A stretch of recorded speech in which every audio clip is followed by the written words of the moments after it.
Señora, ¿se acuerda que el mes pasado, porque nos presentamos una vez por mes, hablábamos sobre los niños en guardería, los riesgos de enfermedades y demás? Quiero contarle ahora cuáles son. Usted sabe que a mí me encanta que los niños vayan a clase. Muy pocos días de clase tenemos en nuestro país. Y la educación es la base de todo, lo decimos siempre. Ahora, ¿qué niños no deben concurrir a la guardería porque tienen algún problema que yo se los voy a contar ahora? ¿Cuáles son aquellos problemitas? Porque otras veces sí, el niño puede asistir a la guardería aunque tenga alguna enfermedad normalmente leve. Usted va a ver la primera placa ahora, donde va a aparecer quienes deben excluirse transitoriamente, se entiende, por supuesto. Fiebre sin un diagnóstico claro. ¿Eso qué significa? Hay cuadros febriles que son sin foco, le decimos médicamente nosotros, o sea, no le encontrás una explicación satisfactoria. Hasta que no se le encuentre una explicación satisfactoria a esa fiebre, señora, su niño no puede ir. Es preferible que no vaya. Total. Distinta es la situación, suponte, vos tienes una angina, es una angina que lo has documentado que es bacteriana, se trata, y a las 24 horas una angina comprobadamente bacteriana dejó de contagiar, de modo que a las 24 horas el niño puede reintegrarse a su actividad normal. Fiebre con exantema. Señora, usted ya no va a vivir más todas esas enfermedades que vivíamos hace muchos años. Usted ya no va a ver que su niño padezca de sarampión, que padezca de rubiola, que padezca otras enfermedades eruptivas así, de aquellas que tienen nombre propio. Si todavía ve varicela, por ejemplo, ve enfermedades inespecíficas por virus que el niño se brota, que no tienen demasiada importancia. Pero, aunque no tenga importancia, si su niño tiene fiebre y una erupción en la piel, consulte con su pediatra para que su pediatra le diga si puede o no volver al colegio. Hablábamos recién de la varicela. La varicela, hay una cosa muy folclórica, de que los niños contagian cuando le está cayendo la cascarita. Sí. Lo habrán escuchado más de una vez. Señora, su hijo contagia varicela 2 días antes de que usted se dé cuenta de la primera ampolla, hasta 5 días después. O sea que el 6º día, con cascarita o sin cascarita, el niño puede volver y ya no contagia. Y señorita maestra, permítale el ingreso, porque ese niño ya dejó de contagiar. Vómitos. ¿Qué vómito no debe ir a la guardería? El vómito que es explosivo, el vómito que es importante, el vómito que es repetitivo. Distinta es la situación de que el niño, muchos chicos mantienen a veces hasta el año y medio, una afección en general benigna que se llama reflujo gastroesofágico. ¿Qué significa? Que parte de lo que vos comes lo vuelve. Ese niño no tiene ninguna importancia. Distinta es la situación de aquel niño que vomita en forma significativa, que lo debo medicar primero. ¿Por qué? Porque si va al jardín y vomita en forma significativa, se puede deshidratar. Los pediatras le tenemos un cierto temor, entre comillas, a aquellos niños que vomitan, más aún en forma significativa. Diarrea. ¿Por qué diarrea? Particularmente donde se manejan pañales, porque puede haber contaminaciones cruzadas de un niño con otro. En esta época del año predominan por lejos, las gastroenteritis por virus. Hemos hablado desde el programa del famoso rotavirus, incluso aconsejamos vacunas y demás. Es el que predomina en esta época. ¿Cómo me oriento yo a pensar que mi hijo tiene una gastroenteritis por virus? Porque normalmente las gastroenteritis por virus comienzan con vómitos y después viene la diarrea. En cambio, las bacterianas suelen largar diarrea directamente. Ese niño no debe ir hasta que no se le solucione el problema. Color azulado, dice la placa, que nosotros médicamente le llamamos cianosis, o amarillento, a lo cual denominamos ictericia sobre su piel. ¿En qué casos puede haber color azulado? Si a su niño le falta, por ejemplo, oxígeno. ¿Por qué? Porque al no hacerse a nivel pulmonar el buen intercambio de oxígeno, yo retengo anhídrido carbónico y eso me produce un color azulado en la piel. O sea que seguramente ese niño va a tener alguna manifestación respiratoria de significación. O eventualmente, algunos niños que padecen de cardiopatías, en donde hay mezcla de sangre, pueden tomar ese color también, y en ese caso, hasta que el cardiopediatra no diga no está descompensado y demás, debe excluirse la guardería. ¿Y en qué caso un niño se pone amarillento? Fundamentalmente en niños normales, por supuesto, en aquellos que no han sido inmunizados, o sea, vacunados contra las hepatitis. Las hepatitis pueden dar raramente en pediatría, lo habitual es que el adulto se ponga amarillo, en cambio el niño no. El niño pasa las hepatitis generalmente hablando en términos futbolísticos de taco, porque realmente se enferma muy poco, tiene muy pocos síntomas. Pero si su hijo adquiere un tinte amarillento a nivel de la piel, no debe ir a guardería hasta que no se aclare por qué razón tomó ese color. ¿Cuándo también lo debemos excluir? Si hay tos persistente, particularmente acompañada de vómitos. ¿Por qué?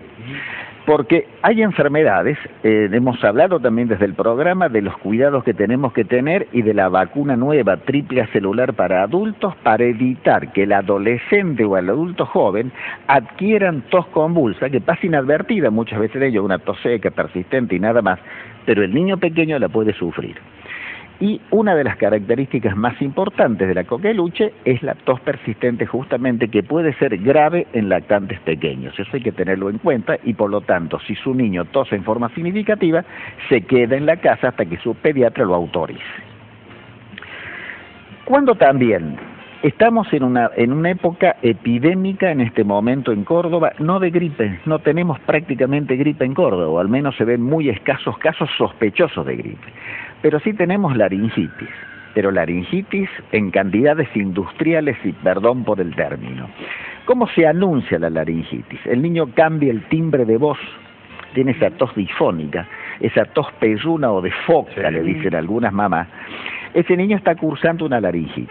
Entonces, y esa tos, las dos toses quizás más vomitadoras que hay en pediatría son la de la tos convulsa y la de las laringitis. Se tose, no se puede contener la tos hasta que el niño finalmente expulsa el contenido del estómago.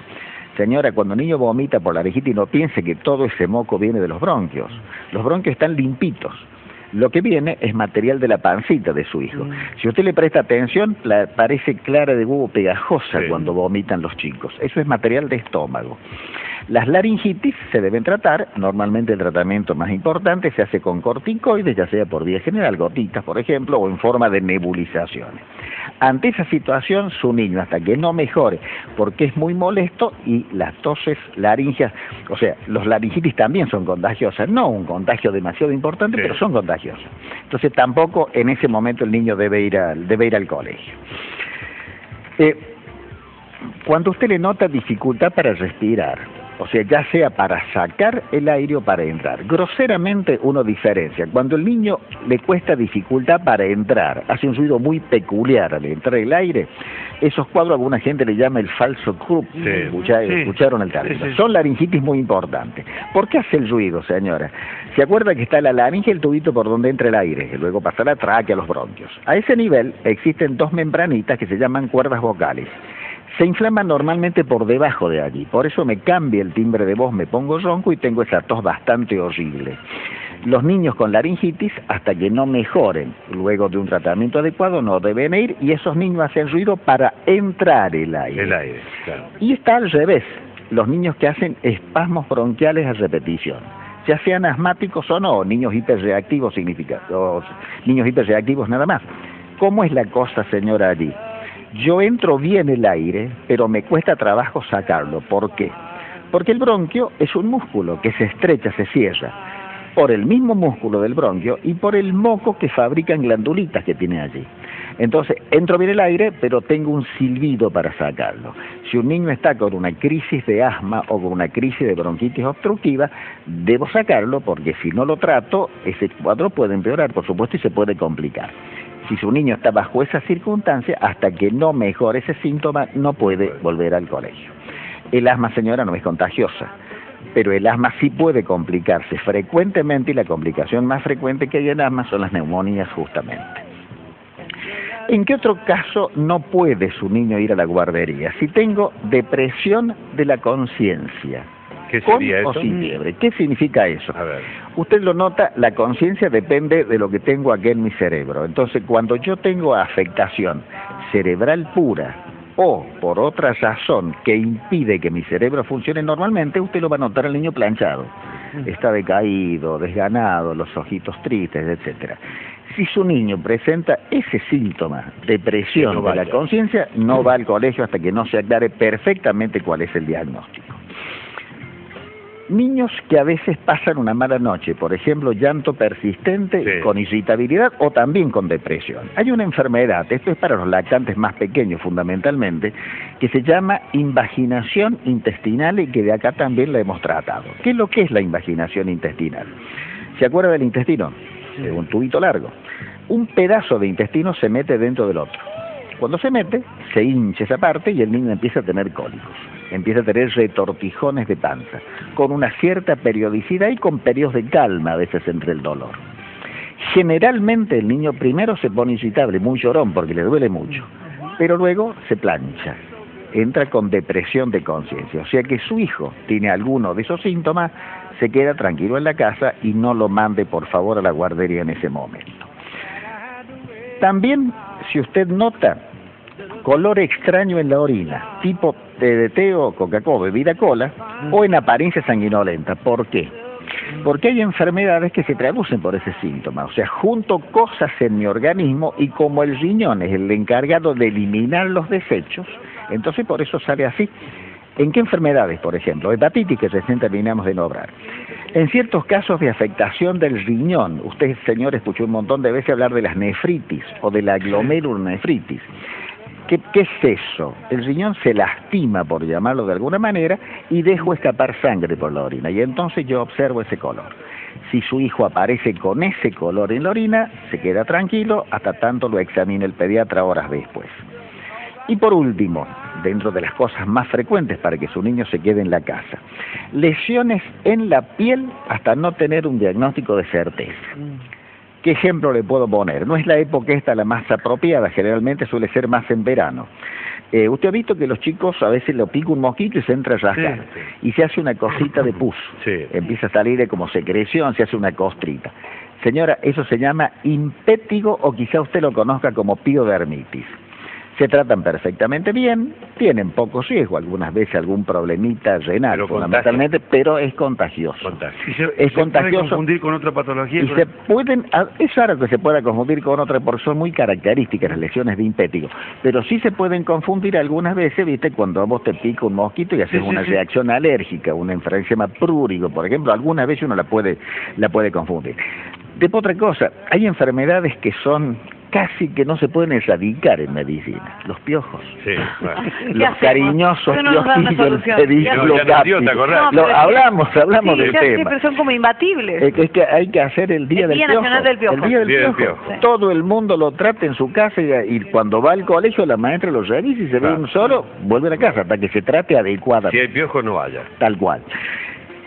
Hay otra enfermedad que todavía se ve y se ve bastante algunas veces, que es la escabiosis o sarna, que es una de las causas, también lo dijimos acá, de insomnio en pediatría. Por ejemplo, los chicos se acuestan y entra a picarles el cuerpo en una forma terrible. En ese caso, si su niño está bajo terapia por escabiosis, o sea, por sarna, o existe la sospecha de que la tenga, ese niño se queda en la casa. Entonces, señora, aunque a usted le encante, y a mí también, que los niños vayan a la guardería, por favor, si tiene alguna de estas cositas, déjelo guardadito, quizás hacer unas horas, para que después pueda volver con tranquilidad al jardín.